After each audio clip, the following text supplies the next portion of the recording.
Hello students, everyone is fine I hope with your economics exam. Now we are looking forward for OC exams. Now students, as we all are searching for importance, now we don't have any importance in economics and OC because since from 5-10 years the same questions are asked and also the questions are not repeated also. So every question is an important question. You have to do practice of each and every question and you have to do each and every chapter thoroughly. Now if we consider regarding the question paper format is like this way, right? Objectives, you see objectives, knowledge, understanding, application, skill and total marks. Obviously total marks 100. Now if we consider the marks with options, the total mark will be 130 marks. So out of 130 marks you have to write for only 100 marks. अगर हम ये देखें पूरा कि हमारा जो paper pattern है वो टोटल 130 मार्क्स का है विथ ऑप्शंस और आपको सिर्फ लिखना है बस 100 मार्क्स का, जिसमें knowledge 34%, understanding 51%, application 10% and skill 5%. Right now everything is there with us, right, but the problem is of skill. अब ये स्किल के जो 5 मार्क्स है that constitute 5% of the total marks. अगर ये 5 मार्क्स की बात करें तो अगर आप देखो तो ऑप्शंस बहुत सारे हैं पेपर में हमारे, तो ये जो ऑप्शंस जो है उसमें आप ये 5% के मार्क्स निकाल सकते हो. यानी ओवरऑल अगर देखा जाए तो आपने अगर अच्छी तरह इकोनॉमिक्स और उसी में प्रैक्टिस की है तो आप पूरा 100 मार्क्स का पेपर अटेम्प्ट कर सकते हो. अब स्टूडेंट्स हम अगर बात करें तो दूसरा हमारा प्रॉब्लम आता है कि हमारा पेपर कभी टाइम पे कंप्लीट ही नहीं होता है, right. Maximum of students are having complain that only economics and OC paper is such that we are not able to complete that paper by the given time. तो अगर हम देखें तो ये पेपर जो है ये आप टाइम पे कंप्लीट कर सकते हो, राइट. ऑब्जेक्टिव है 20 मार्क्स, शॉर्ट क्वेश्चन है 10 मार्क्स. तो ये कंपलसरी आपको 30 मार्क्स का अटेंड करना है विदाउट एनी ऑप्शंस. यहाँ पे आपको कोई ऑप्शंस नहीं रहेगा, राइट. ऑब्जेक्टिव के लिए तो आपको पता है कि you need to read your text book as much as possible. Text book पढ़ोगे और मैक्सिमम क्वेश्चंस तो ऐसे होंगे जो फ्रीक्वेंटली जो रिपीट होते होंगे वही क्वेश्चन आपको यहाँ पे पूछे जाएंगे. तो सेम चीज again I am telling to you कि जितना पढ़ोगे उतना आप लिखोगे. Work as much as you can for economics and OC. Now, as we have already completed our economic exams, we will talk about OC only. Short question answers, that is you need to have total 17 and out of that you have to appear for 13. So again you are having plenty of options in this also. 13 2s are 26, total is 26 marks. Right? अगर आप देखो short questions, that is somewhat brief you can say, these are brief questions. Okay तो ये होंगे 3 marks के. तो 8 3 is 24. Out of 12 you have to write only 8. See how much options you are having, right. Then long questions again 6 questions and you have to write 4. That is 20 marks. Overall 100 marks paper is there, right. Paper will be easy, don't worry. The questions which are asked in the previous examinations, the same questions will be asked again and again. So you don't have to worry about that. You just need to work hard, that's all. Okay, now if we consider the chapters, you are having 12 chapters. Now these are the marks without general options and these are with options. Now in the first chapter, nature and significance of management, this chapter is of 10 marks, but with options this chapter is of 15 marks, right. ये जो है this chapter is of 15 marks.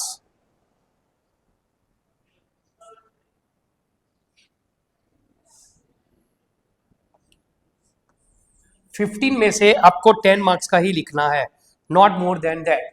यहाँ पे आपको 15 में से सिर्फ 10 marks का ही लिखना है. तो again option is there, but in second chapter no option is there. 6 में से 6 आपको लिखने हैं. Again planning, we are having long question from this planning.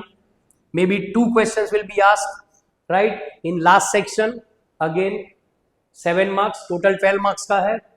Organizing 10 out of 10, no option, right?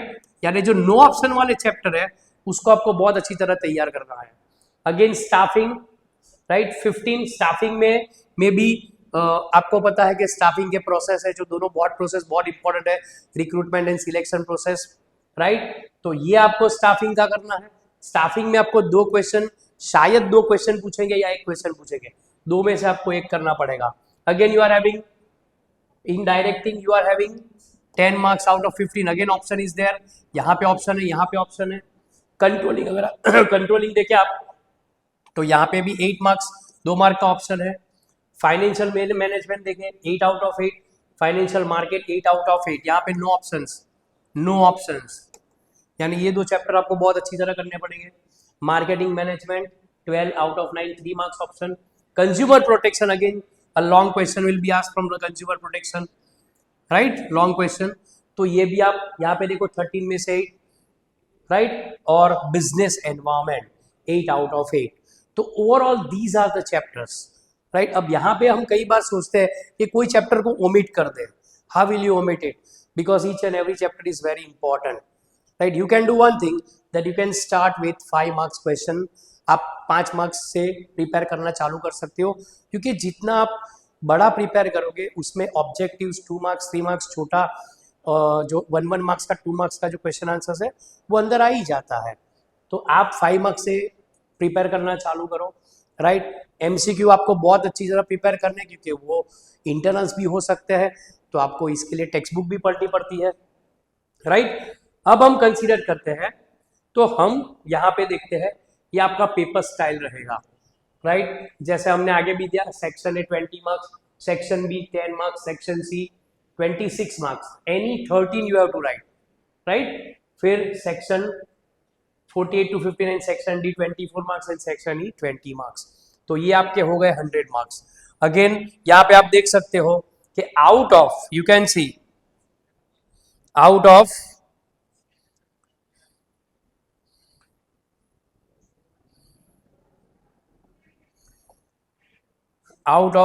see here any 4 you need to write. 60 to 65, total 6 questions are there, right? Okay. अब हम time management की अगर हम बात करें तो आप यहाँ पे देख सकते हो कि यू हैव नियर अबाउट 20 और 10, 30 मार्क्स ऑब्जेक्टिव्स, 30 मार्क्स है आपके ऑब्जेक्टिव्स के, और यहाँ पे ये 2 मिला के 50 मार्क्स हो गए, और यहाँ पे 20 मार्क्स होंगे.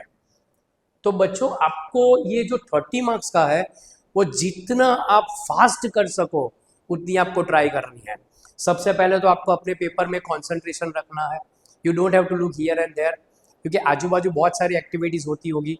स्क्वाड वाले आएंगे, टीचर्स आएंगे जाएंगे, पानी देने कोई आएगा, तो आजू बाजू बहुत सारी एक्टिविटीज़ होती है. आपको सिर्फ अपने पेपर के ऊपर कॉन्सेंट्रेट करना है, क्योंकि every second is important to you. हर एक सेकेंड आपके लिए इम्पॉर्टेंट होता है. तो यहाँ पे अगर हम देखें सेक्शन ए और section B, section A section B का मिला के आपको 30 मार्क्स है. आप ये 30 मिनट्स में ट्राई करने की कोशिश करो जितना जल्दी हो सके. तो 30 मिनट्स में अगर आप ये ट्राई करोगे, 30, 35, 40, नियर अबाउट 30 to 40 मिनट्स में आपका सेक्शन ए और सेक्शन बी हो जाना चाहिए, क्योंकि ये तो ऑब्जेक्टिव्स रहेंगे, आपको फटाफट करने हैं, राइट? तो ये ऑब्जेक्टिव्स आपको जितना जल्दी हो सके उतना जल्दी आपको कंप्लीट करना है, राइट? आपके पास 180 मिनट्स रहेंगे, तो ये 180 मिनट्स में आपको आपका पूरा पेपर सॉल्व करना है 100 मार्क्स का. अगर हम कंसीडर करें 100 मार्क्स का आपका पेपर है और टोटल हमारे पास 180 मिनट्स है, तो आप एक मार्क्स के लिए आप 1.8 मिनट अलॉट कर सकते हो. लेकिन वो एवरेज है. आपको ये 2 सेक्शंस जो है वो सबसे जल्दी जितने हो सके उतने कंप्लीट करना है, ताकि आपको जो पीछे के सेक्शंस है जिसमें आपको थोड़ा लेंथ में लिखना है, तो ये सेक्शंस आप कंप्लीट कर सको, राइट? और अगर हम ये 30 मार्क्स में कंप्लीट कर दें तो सेक्शन सी और सेक्शन डी, यहाँ पे 3 मार्क्स के बड़े बड़े हैं. 2 marks you can do it easily, 3 marks 2 3 ये 50 मार्क्स, तो 50 मार्क्स का अगर आप हम 2 से मल्टीप्लाई करें तो 100 मिनट्स आप ले सकते हो, तो यू कैन टेक 100 मिनट्स, और बाकी का 50 मिनट्स आप इसको अलॉट कर सकते हो। लेकिन यहाँ पे आपको बहुत टाइम चाहिए, तो जितना जल्दी हो सके आप सेक्शन सी और सेक्शन डी को भी कंप्लीट करने की कोशिश करो, फिर सेक्शन ई, और थोड़ा टाइम पेपर चेकिंग के लिए भी आपको बचाना पड़ेगा, राइट। तो आप अपनी वॉच लेके जाओगे, वॉच में प्रॉपर कैलकुलेशन करोगे, your paper should be in accordance with the time, जैसे टाइम कंप्लीट होगा वैसे आप पेपर को भी कंप्लीट करते जाओगे, राइट। और जितना जल्दी हो सके आप पेपर कंप्लीट करने की ट्राई करोगे। अब पेपर कंप्लीट करने की ट्राई में ऐसा नहीं है कि आप कोई अपने क्वेश्चन आंसर्स में अपने कंटेंट को छोड़ रहे हो, you have to write your each and every content, जैसे सारे पॉइंट्स होते हैं, process of planning, recruitment, selections, आप जो भी आंसर लिखते हो, your answer should contain each and every point, that means content should be perfect, right. वहां पे पॉइंट को ज्यादा इंपॉर्टेंस दिया जाएगा, और पॉइंट अगर आपको आता है तो उसका कंटेंट भी आपने चैप्टर समझा है, आप उसका कंटेंट आराम से और इजीली लिख सकते हो। तो हम यहाँ पे अपने सर या टीचर को कभी पूछते हैं कि सर 2 मार्क में है तो कितना पॉइंट लिखेंगे, हम 4 पॉइंट लिखेंगे तो चलेगा? बेटा ये सब जो है जब आप लोअर स्टैंडर्ड में थे तब चलता था, अब 12th स्टैंडर्ड में ये सब नहीं चलेगा। Your answer should contain all the contents, all the points, right, तो ही आपको परफेक्ट फुल मार्क्स मिलेंगे। And it is very easy to score full marks in OC, that is organisation of commerce. तो ये हमारा पूरा पेपर पैटर्न रहेगा, right. आप हो सकता है कि लास्ट में अगर मान लो कि आपके पास ये 50 या 40 मिनट्स बचे, आपको ये 4 आंसर लिखने हैं, तो हो सकता है कि आपके ऊपर थोड़ा प्रेशर भी आए, लेकिन आपको पूरा ट्राई करना है कि आपको चारों के चारों आंसर को कंप्लीट करना है। Your answer should be completed, आधा अधूरा कुछ नहीं छोड़ना है, राइट। और आपका जो अब जब पेपर या सप्लीमेंट्री लिखते हो, after writing in your supplementary, right, always do remember one thing कि जहाँ पे आपने मेन हेड पॉइंट्स लिखे हैं या आपने कोई इंपॉर्टेंट अपने सेंटेंसेस लिखे हैं, उसके ऊपर आपको अंडरलाइन करना है, राइट। जैसे planning is an intellectual process, तो ऑब्वियसली प्लानिंग इंटेलेक्चुअल है तो उसको अंडरलाइन करो, राइट। तो हर एक चीज जो है आपको एकदम बारीकी से दिखनी है, और पूरा आपका पेपर जो है वो टाइम पे कंप्लीट करना है। अब एक बार अगर हम देखें तो लेट्स सी कि हमारा बोर्ड का क्वेश्चन पेपर कैसा होगा। This is last year question paper, right. आप देख सकते हो ये लास्ट ईयर का क्वेश्चन पेपर है, you can see it, okay.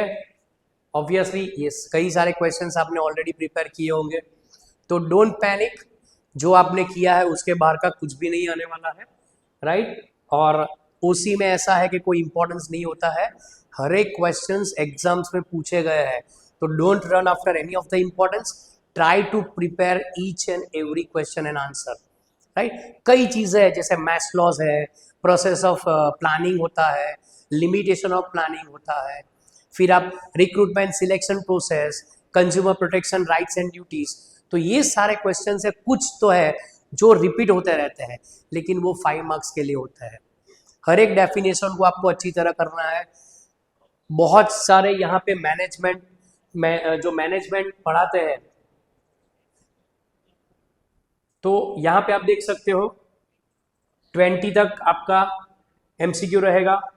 अब यहाँ पे हम 2 मार्क्स का कंसीडर करें, these are very easy. CEO आप देख सकते हो, सीईओ, ये सारे क्वेश्चंस जो है आपने देखे होंगे कि सीईओ है, right, CEO, which field is planning found, organisation, army, तो सारे टाइप्स ऑफ ऑर्गेनाइजेशन है, ये मैट्रिक्स आया वापस, ये 2 ऑर्गेनाइजेशन के हैं, सिलेक्शन प्रोसेस आया, कम्युनिकेशन, कम्युनिकेशन का तो एक ना एक क्वेश्चन तो आपको आएगा ही, राइट। देन आप यहाँ पे देख सकते हो types of security issues, depository act, जो हमारा एक्ट जो है, राइट, जो सेबी है, आपने किया होगा, सेबी की शॉर्ट नोट्स है उसमें से पूछा आएगा, सेबी कब फॉर्म हुआ, क्यों फॉर्म हुआ, सेल्स प्रमोशन है, फिर कंप्लेंट्स और इसके डिड्रेसल्स है, लेवल, तो ये सारे आप क्वेश्चन जब आप देखोगे तो एब्सोल्युटली आप देख सकते हो कि ये सारे जो है वो रिपीट ही हो रहे हैं। तो ऐसा कोई है ही नहीं कि हम ये कंसीडर करें कि भाई ओसी बहुत टफ होता है, राइट। अगर आपकी इकोनॉमिक्स की एग्जाम्स आपने अच्छी तरह दे दी है तो आपका ओसी भी अच्छी तरह ही जाएगा, तो थियरी में इंटेलिजेंट है उसको कोई तो प्रॉब्लम आएगा नहीं, राइट। तो ये मैं आपको ब्रीफ कर रहा हूँ कि कैसे आपको लिखना है। अब यहाँ पे भी देखो सारे रिपीट हुए, treasury bill, production cycle, planning is father. तो अपने ऊपर है ना कॉन्फिडेंट रखो, हैव कॉन्फिडेंट योरसेल्फ। अगर आपने पढ़ा है तो आपको आने ही वाला है, right. See this out of 8 question 12 8 you have to write importance of management, function of production management, ये सारे देखो। और नहीं तो अगर आपने पहले 6-7 चैप्टर पढ़े हैं तो 7-8 तो उसमें से ही आ रहा है। अब ये फिक्स कैपिटल, वर्किंग कैपिटल, कई ऐसे होंगे जो आपके जनरल नॉलेज बेस्ड होंगे तो वो आप लिख सकते हो, राइट। तो यहाँ पे अगर आप पेपर को कंसीडर करोगे, ये 5-5 मार्क के देखो, तो consider full paper.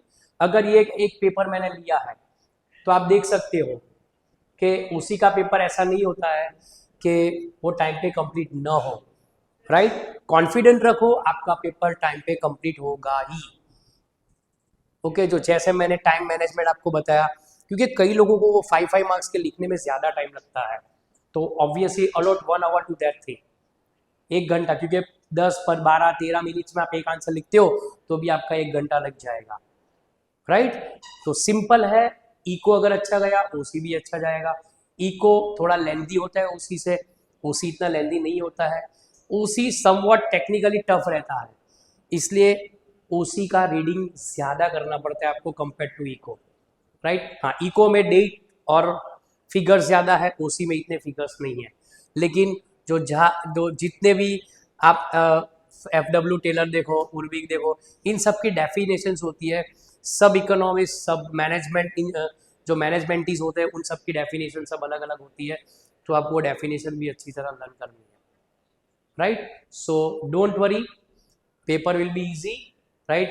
You need to believe in yourself, have confidence in yourself, have faith in yourself, concentrate on your paper, right? You will be completing your paper by time. Okay, so I'm ending my lecture. Good luck and best of luck to all of you.